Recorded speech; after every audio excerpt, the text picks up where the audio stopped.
Hello ജയ്. ഇന്ന് നമ്മുടെ വിഷയമെന്ന് പറയുന്നത് പ്രതിമയുടെ രാഷ്ട്രീയമാണ്. ഈ ഡിസംബർ മാസം 25 നമ്മുടെ പ്രധാനമന്ത്രി ഉത്തർപ്രദേശിൽ രാഷ്ട്രീയ പ്രേരണാ സ്ഥൽ എന്ന് പറയുന്ന പാർക്ക് രാജ്യത്തിന് സമർപ്പിക്കുകയുണ്ടായി. 230 കോടിയോളം രൂപയാണ് അവിടുത്തെ സർക്കാർ ആ പാർക്ക് നിർമ്മിക്കുന്നതിന് വേണ്ടി ചിലവാക്കിയത്. ആ പാർക്കിലെ മുൻ പ്രധാനമന്ത്രിയായിട്ടുള്ള അടൽ ബിഹാരി വാജ്പേയി, ദീൻദയാൽ ഉപാധ്യായ്, അതോടൊപ്പം തന്നെ ജഗൻമോഹൻ ദാൽമിയ തുടങ്ങിയ അടങ്ങുന്ന 3 പേരുടെ വലിയ പ്രതിമകളാണ് അവിടെ കാണാൻ കഴിയുന്നത്. അപ്പോൾ ഈ പാർക്ക് സൂചിപ്പിക്കുന്നത് രാഷ്ട്രീയമായി പ്രേരിതരാകുക എന്ന ലക്ഷ്യത്തോടെയാണ് ഈ പാർക്ക് നിർമ്മിച്ചിരിക്കുന്നത്. ഇതേ അവസരത്തിൽ തന്നെ 2011 ഉത്തർപ്രദേശ് മുഖ്യമന്ത്രിയായിട്ടുള്ള ബഹൻകുമാരി മായാവതിജിയുടെ നേതൃത്വത്തിൽ അംബേദ്കർ പാർക്ക്, രാഷ്ട്രീയ ദളിത് പ്രേരണാ സ്ഥൽ, കാൻഷിറാം സ്മാരക സ്ഥൽ തുടങ്ങിയ പാർക്കുകൾ ഉത്തർപ്രദേശിൽ നിർമ്മിക്കുകയുണ്ടായി. ആ പാർക്കിനകത്ത് ആനയുടെ ശില്പങ്ങൾ നിർമ്മിക്കുന്നതിൻ്റെ ഭാഗമായി പാർട്ടിക്കെതിരെ രാഷ്ട്രീയ വിരോധികളും അതോടൊപ്പം തന്നെ മാധ്യമങ്ങളൊക്കെ വലിയ വിമർശനം, ജനങ്ങളുടെ പണം ഉപയോഗിച്ചുകൊണ്ടെന്ന് ഈ പറയുന്ന ആനയെ പണിഞ്ഞു വെച്ചു എന്നൊക്കെ പറയുന്ന വിമർശനം ഇന്നും പാർട്ടിക്ക് നേരിട്ടുകൊണ്ടിരിക്കുകയാണ്. അപ്പോൾ ആ ഒരു സാഹചര്യത്തിലാണ് പ്രതിമയുടെ രാഷ്ട്രീയം നമ്മൾ ചർച്ച ചെയ്യുന്നത്. എല്ലാവർക്കും ഊരാളി ടോക്സിലേക്ക് സ്വാഗതം. 2011 ഉത്തർപ്രദേശിൽ ബഹൻകുമാരി മായാവതിജി മുഖ്യമന്ത്രിയായിരുന്നപ്പോൾ അവിടെ സാമൂഹ്യമായും സാംസ്കാരികമായും ഇന്ത്യയിലുള്ള വിവിധ പ്രദേശങ്ങളിൽ യഥാർത്ഥത്തിൽ നവോത്ഥാന നായകന്മാരുടെ ഓർക്കുന്നതിന് വേണ്ടി അന്നത്തെ സർക്കാർ രാഷ്ട്രീയ ദളിത് പ്രേരണാ സ്ഥൽ, അംബേദ്കർ പാർക്ക്, അതല്ലെങ്കിൽ കാൻഷിറാം സ്മാരക സ്ഥൽ തുടങ്ങിയവ നിർമ്മിച്ചു. ആ പാർക്കിനകത്ത് നിരവധി ആയിട്ടുള്ള സാമൂഹ്യ നവോത്ഥാന നായകന്മാരുടെ ശില്പങ്ങൾ നമുക്ക് കാണാൻ കഴിയും. മഹാത്മാ ജ്യോതിറാവ് ഫുലെ, സാഹുജി മഹാരാജ്, പെരിയാർ ഇ വി രാമസ്വാമി നായ്ക്കർ, ശ്രീനാരായണ ഗുരുദേവൻ, പിന്നെ ബാബാസാഹേബ് ഡോക്ടർ ബി.ആർ. അംബേദ്കർ, അങ്ങനെ നിരവധി വിവിധ പ്രദേശങ്ങളിൽ, ഇന്ത്യയിലുള്ള വിവിധ പ്രദേശങ്ങളിലെ സമൂഹത്തിന് വേണ്ടി, ഉന്നമനത്തിന് വേണ്ടി പ്രവർത്തിച്ച നവോത്ഥാന നായകന്മാരുടെ ശില്പവും അവരുടെ ഒരു ഹിസ്റ്ററി അടങ്ങുന്ന ഒരു സ്ക്രിപ്റ്റും അവിടെ രേഖപ്പെടുത്തിയിട്ടുണ്ട്. നമുക്ക് ആ പാർക്കിൽ സന്ദർശിക്കുമ്പോൾ കാണാൻ കഴിയും. അപ്പോൾ അതിൻ്റെ വലിയ ഒരു വിമർശനം എന്ന് പറയുന്നത്, അവിടെ ആ പാർക്കിന് ചുറ്റാകെ ആനയെ പണിഞ്ഞു വെച്ചു. ആനയുടെ ശില്പം, പാർട്ടിയുടെ തെരഞ്ഞെടുപ്പ് ചിഹ്നമായ ആനയെ പണിഞ്ഞു വെച്ചു. ജനങ്ങളുടെ പണം ഉപയോഗിച്ചുകൊണ്ട്, ജനങ്ങൾക്ക് സേവ ചെയ്യാനുള്ള പണം ഉപയോഗിച്ചുകൊണ്ട് ആനയെ പണിഞ്ഞു വെച്ചത് കൊണ്ടാണ് 2012 PSP അവിടുത്തെ യഥാർത്ഥ അധികാരത്തിൽ നിന്ന് ജനങ്ങൾ പുറത്താക്കിയത് എന്നൊക്കെ പറയുന്ന വിമർശനം ഇപ്പോഴും നേരിട്ടുകൊണ്ടിരിക്കുകയാണ്. നിങ്ങളൊന്ന് മനസ്സിലാക്കണം, ആ പാർക്ക് ഒരിക്കലെങ്കിലും സന്ദർശിച്ചിട്ടുണ്ടെങ്കിൽ, അതല്ല TV-യിലോ മറ്റോ ഒക്കെ ആ പാർക്കിൻ്റെ ചിത്രങ്ങൾ കണ്ടിട്ടുണ്ടെങ്കിൽ, ആ ചിത്രത്തിൽ ആനയെ നമുക്ക് കാണാൻ കഴിയും. അവിടെ ആ പാർക്കിലേക്ക് കടന്നു വരുന്ന ഓരോ വ്യക്തികളെയും അഭിവാദ്യം ചെയ്ത് നിൽക്കുന്ന, തുമ്പിക്കൈ ആനയുടെ തുമ്പിക്കൈ എടുത്ത് ഉയർത്തി അഭിവാദ്യം ചെയ്യുന്ന അല്ലെങ്കിൽ സലാം വയ്ക്കുന്ന രീതിയിലാണ് ആനയെ മനോഹരമായി ചിത്രീകരിച്ചിരിക്കുന്നത്. ആന എന്ന് പറയുന്ന ജീവി യഥാർത്ഥത്തിൽ ഇന്ത്യയെ സംബന്ധിച്ച് നമ്മുടെ സാംസ്കാരിക മൃഗമാണ്.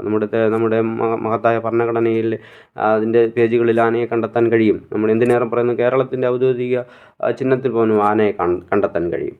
ആന യഥാർത്ഥത്തിൽ ബഹുജൻ സമാജ് പാർട്ടിയുടെ തെരഞ്ഞെടുപ്പ് ചിഹ്നമായ ആനയെ എടുത്തത് ഇന്ത്യയിലെ ബഹുഭൂരിപക്ഷം വരുന്ന ജനങ്ങളെ പ്രതിനിധീകരിക്കുന്നതിന് വേണ്ടി, ബഹുജൻ സമാജിനെ പ്രതിനിധീകരിക്കുന്നതിന് വേണ്ടി, അതോടൊപ്പം തന്നെ ബാബാസാഹേബ് ഡോക്ടർ ബി.ആർ. അംബേദ്കർ ആദ്യമായി തെരഞ്ഞെടുപ്പിൽ മത്സരിച്ചത് ആന അടയാളത്തിൽ ആയതുകൊണ്ടൊക്കെ തന്നെയാണ് ഈ പാർട്ടി 1984 ഏപ്രിൽ മാസം 14 ദാദാസാഹബ് കാൻഷിറാംജി പാർട്ടി രൂപീകരിച്ചപ്പോൾ ആന ഈ പാർട്ടിയുടെ തെരഞ്ഞെടുപ്പ് ചിഹ്നമായി ഉപയോഗിക്കാൻ തയ്യാറായത്.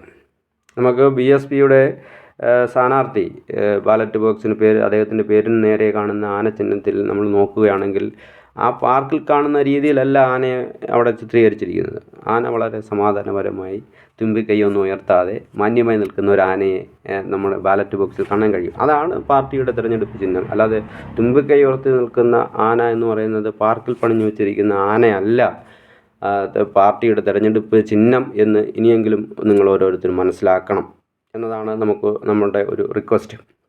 പിന്നെ ഈ പറയുന്ന പാർക്ക് നിർമ്മിച്ചതിൻ്റെ പുറകിലെ വസ്തുത, യഥാർത്ഥത്തിൽ താജ്മഹൽ എന്ന് പറയുന്ന ലോകത്തെ 7 അത്ഭുതങ്ങളിലൊന്നാണ്. താജ്മഹൽ എന്ന് പറയുന്നത് നിർമ്മിച്ചത് കൊണ്ടാണ് ഷാജഹാൻ ചക്രവർത്തിയെ നമ്മൾ ഇന്ന് ഓർക്കുന്നത്.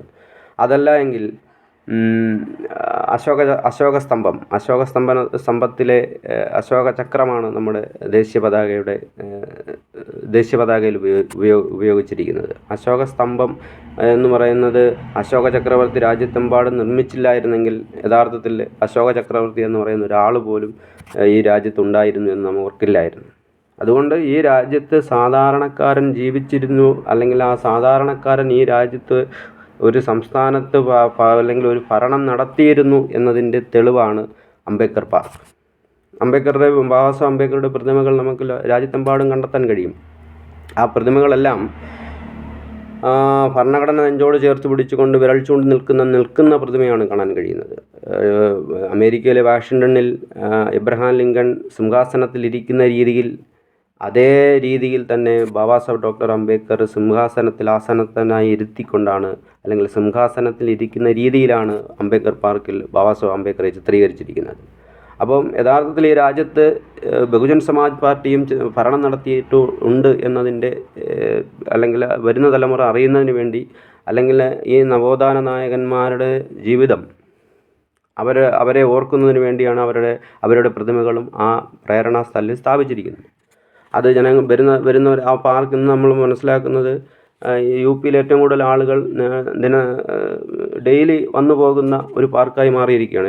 ഗവൺമെൻറ്റിന് കൂടുതൽ പാർക്കിലൂടെ വരുമാനം ലഭിക്കുന്നു എന്ന് മനസ്സിലാക്കുന്നു.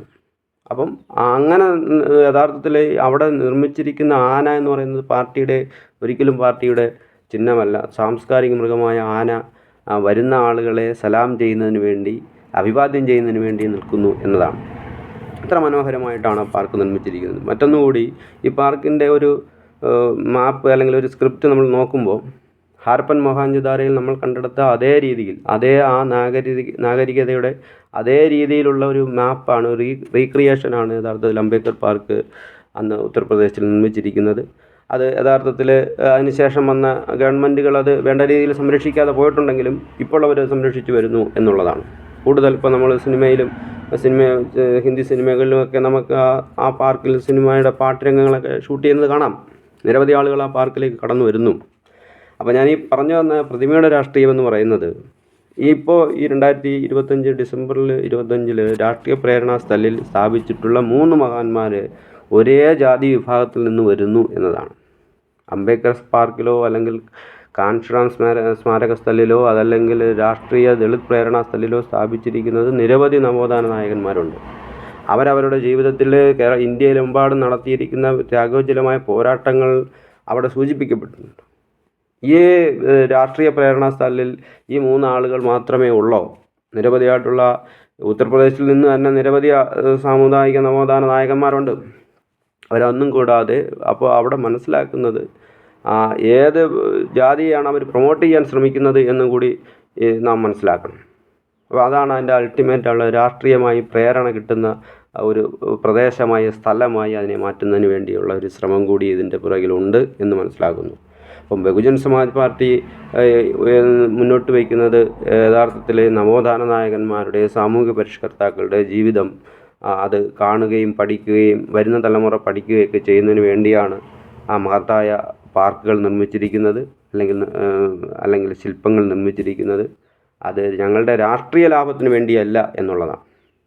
ഇത്തരത്തിലുള്ളൊരു പാർക്കിനകത്ത് ഒരു പുതിയതായിട്ട് വരുന്നൊരു കുട്ടി പഠിക്കുമ്പോൾ അവിടെ മുൻകാലങ്ങളിൽ എന്തെല്ലാം ത്യാഗങ്ങൾ സഹിച്ചാണ് നാം ഈ നിലയിൽ വന്നത് എന്ന് മനസ്സിലാക്കുന്നതിന് വേണ്ടിയുള്ള ഒരു ഭാഗമാണ്. അതുകൊണ്ട് തന്നെ ബാബാസാഹേബ് ഡോക്ടർ ബി.ആർ. അംബേദ്കറുടെ നാമത്തിലും, പിന്നെ മറ്റൊരു സവിശേഷത കൂടിയുണ്ട്. കാൻഷിറാം സ്മാരക സ്ഥലിലാണ് 2017 യോഗി ആദിത്യനാഥ് മുഖ്യമന്ത്രിയായപ്പോൾ സത്യപ്രതിജ്ഞ ചെയ്ത് അധികാരമേറ്റത്. അപ്പോൾ അങ്ങനെ ഒരു സവിശേഷത കൂടിയുണ്ട്. ബഹുജൻ സമാജ് പാർട്ടി 4 തവണ ഉത്തർപ്രദേശിൽ ഭരിച്ചപ്പോൾ ഉണ്ടാകുന്ന നേട്ടങ്ങൾ അല്ലെങ്കിൽ ചെയ്ത കാര്യങ്ങൾ തന്നെയാണ് അതിനുമേലെ ഇന്നും ഇതുവരെയും മറ്റ് ഗവൺമെൻറ്റുകൾക്ക് ചെയ്യാനൊന്നും കഴിഞ്ഞിട്ടില്ല എന്നുള്ളൊരു വസ്തുത കൂടി ഇതിൻ്റെ പുറകിലുണ്ട്.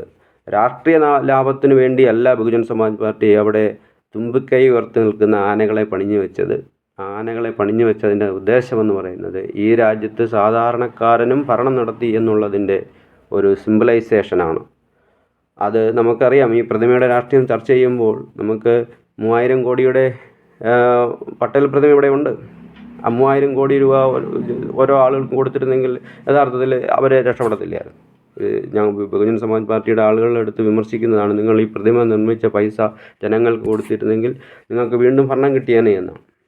ഈ 3000 കോടിയുടെ ഇതേ ഭാഗം അല്ലെങ്കിൽ 3000 കോടി ഇതേ രീതിയിൽ നിലനിൽക്കുമ്പോഴാണ് ഈ ചോദ്യം ഉദിച്ചു വരുന്നത് എന്നത് ഒരു സവിശേഷമായൊരു സാഹചര്യമാണ്. അപ്പോൾ ഈ പാർക്കും അതല്ലെങ്കിൽ ഈ ആനയും ബഹുജൻ സമാജ് പാർട്ടി ഈ രാജ്യത്ത് ഭരണം നടത്തിയിട്ടുണ്ട് എന്നുള്ളതിൻ്റെ തെളിവായി പ്രതിമയുടെ രാഷ്ട്രീയം ചർച്ച ചെയ്യുമ്പോൾ നാം ഓർക്കേണ്ടത് കൂടി നന്നാകും.